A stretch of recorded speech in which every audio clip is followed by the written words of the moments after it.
কোকৰাঝাৰ লালপাৰতে এটালৈকেও আমি গৈছোঁ, কোনো অসুবিধা পোৱা নাই। কিন্তু এতিয়া আমাৰ সেই অসুবিধা আহিব যদি বিপিএফ চৰকাৰ হয়। ট্ৰেক্টৰ ছবিত ভোট দিম, আমি ট্ৰেক্টৰ ছবিতে ভোট দিম। সবেই আমি একযোগ হৈ আছোঁ, ট্ৰেক্টৰ ছবিত ভোট দিম আমি।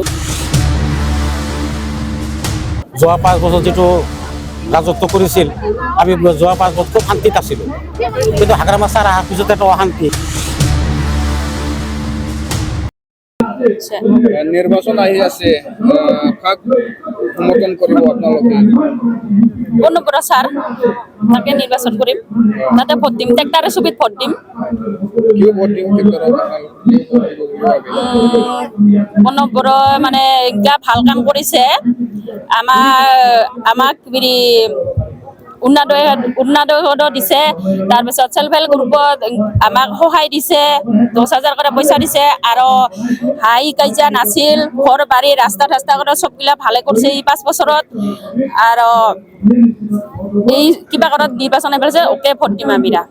আৰু অৰুণোদয় কৰা কিবা কয় বিপিএফ চৰকাৰ আহাতে কিছুমান মানুহৰ কাটা খাইছে। এইবাৰ যে ইউপিপিএলৰ প্ৰাৰ্থী লৰেন্স ইছলাৰী আহিছে, লৰেন্স ইছলাৰী জিকিব বুলি আপোনালোকে ভাবে নেকি?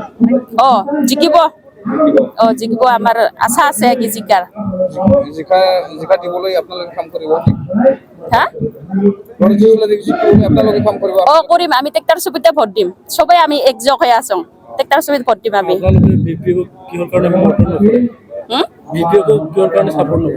কিছুই নাই পাং আমিরা, একটা আমাক নাইছাকে কোনো দিনও একটা বস্তুই দেওয়া নাই। আমার ঘর সর ভাঙা দোয়াই নাই, কোনো দিনও নাই দে আমাক। এখান কম্বলকো নাই দে আমাক কোনো দিনও নাই পাং। রাস্তার কাপত ঘর ভাঙা চিঙা ঘর আমাক কোনো দিনও নাই দে, দেখাই নাই পাং। নাই পাং কে ওর কারণে আমরা এবার বিপিএফৰ প্ৰাৰ্থী এমএলএ প্ৰাৰ্থী হাগ্ৰামা মহিলাৰ ঘৈণীয়েকে খেলিছে, চেউলি মহিলাৰ, তেখেতক আপোনালোকে চিনি পায় না নাপায়? চিনিয়ে নাপাং আমিৰা, কেতিয়াবা দেখি পাইছিলে? নাই পাং দেখা। আৰু একো কাম কৰা নাই। কেনেকে আমাৰ ইয়াত মানে জিকিবাৰ কাৰণে কি আশা কৰি আহিছে? আমাৰ ইয়াত কালিপুখুৰী আঞ্চলিকত আমি ইয়াত আমাৰ কোকৰাঝাৰ 3 নং সমষ্টিত আমি ভোট নিদিম বুলি আমি চবে মানে আমি যোগাযোগ কৰি আছোঁ। আৰু আমি ইতিমধ্যে আমি চবকে জনাই আছোঁ যে আমি আমাৰ কোকৰাঝাৰ এৰিত কিবা কয় লৰেন্স ইছলাৰী ছাৰকে আমি জিকাম বুলি আশা ৰাখিছোঁ। আৰু জিকিব বুলি আশা আছে 100% আমি ছাৰক জিকামে আমি। এইটোৰ কাৰণে মই মানে আৰু আমাৰ এই কিবা কয় বিপিএফ চৰকাৰ আহাৰ পাছতে আমাৰ কত হুলস্থুল মাৰা মাৰি কাটা কাটি কোনো মানে এই হওক ৰাজবংশী হওক, এই কিবা কয় এই মুছলিম হওক, এই আদিবাসী হওক, চব মিলাই প্ৰীতি আমি কাম কৰিছোঁ। এতিয়াতো আমি সেনেকা কাম কৰিব পৰা নাই। এতিয়া বৰক পালে মানে ৰাজবংশীয়ে মাৰে আৰু চোতল পালে বৰক মাৰে, এনেকা হৈ আছে। মানে কোনো মানে ডিচিপ্লিনত অহা নাই কি। সেইকাৰণে আমি এনেকা ভাবিছোঁ, আমি এইবাৰ এই হেৰিত কিবা কয় এই বিধানসভাৰ ভোটত আমি লৰেন্স ছাৰক জিকাম বুলি আমি আশা কৰিছোঁ।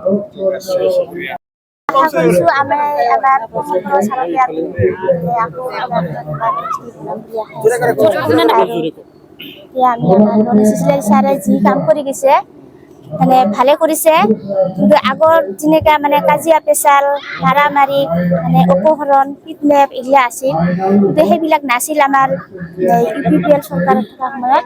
কিন্তু বিপিএফ চৰকাৰ থকাত আকৌতো আৰম্ভ হৈছে, এতিয়া আহি আছে। এনেকা মানে খুটি নাটি কাজিয়া হাই প্ৰেচাৰ মাৰা মাৰি হৈয়ে আছে। কিন্তু এতিয়া আৰু যদি আমি ইউপিপিএল চৰকাৰক যদি আমি আৰু জিকাব নোৱাৰোঁ, তেনেহ'লে আমাৰ সেই আগৰ পৰিৱেশটোৱে আহিব।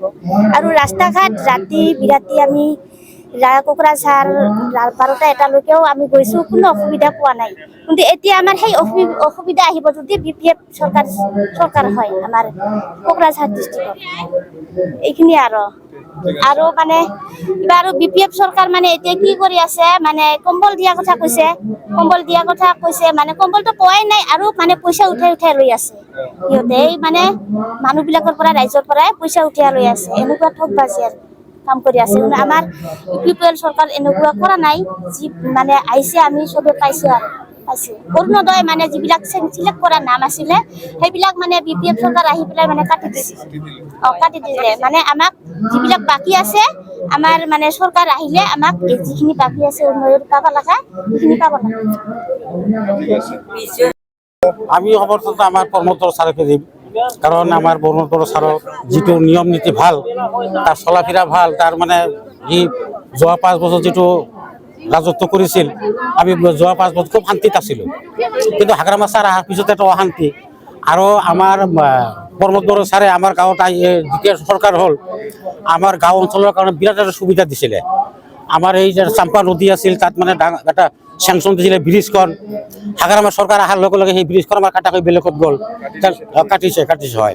আজিকালি মানে সি ক'ত দিলে আৰু আমাৰ কোনো সুবিধাখিনি নিদিলে। আমাৰ ৰাইজৰ কিমান এটা সুবিধা আছিলে, সেই সুবিধাৰ পৰা আমাক বঞ্চিত কৰিলে। সেইকাৰণে আমাক প্ৰমোদ বড়ো ছাৰকেই লাগে। মানে সি কাম যিখিনি কৰে খুব সুন্দৰভাৱে কাম কৰে, খুব শান্তিত আমি থাকিব পাৰোঁ, সেই শান্তিখিনি আমি বিচাৰোঁ আৰু কি, সেইটোৱেই। বাকী সংখ্যালঘুসকলক কি আহ্বান জনাব আপোনালোকে আহি থকা নিৰ্বাচনত কাক সমৰ্থন দিবলৈ আপোনালোকে? আমিতো প্ৰমোদ বড়ো ছাৰকে সমৰ্থন দি থাকিম। বাকী যি আছে সংখ্যালঘুসকল হা, কি আহ্বান জনাব ৰাইজক? কি আহ্বান? ৰাইজক আমি এইটো বুজাব লাগিব, আমি যাক দি শান্তি পাম তাকহে আমি ভোট দি থাকিম। যাৰ লগত আমাৰ কোনো শান্তি নাই, আমাৰ চলিব লাগে সুবিধা পোৱা নাই, সেইবিলাক আমি কিয় দিম? হয়তো আমাৰ প্ৰমোদ বড়ো ছাৰ থাকোঁতে যিবিলাক আমাৰ অৰুণোদয়বিলাক পাইছিল, সেইবিলাক মানে BPF আহোঁতে সেইবিলাক পুৰণাবিলাক আমাৰ কাটা খাই নতুন খালি BPFৰ মাজতে দিল। UPPL দলৰ অৰুণোদয় যিবিলাক সমস্ত কাটা খাই গ'ল। তাহলে আমি তাক কি কৰি ভাল পাম? আমি গতিকে আমাৰ প্ৰমোদ বড়ো ছাৰকেই লাগে, তাকে আমি ভোট দি থাকিম। লৰেন্স ইছলাৰী জিকিব না? জিতিব, এবাৰ জিতিব একদম খাটাং। আৰু আমাৰ ছাৰ থাকোঁতে আমাৰ খেলা-ধূলা নাছিলে, ডাকাতি গুণ্ডামি নাছিলে।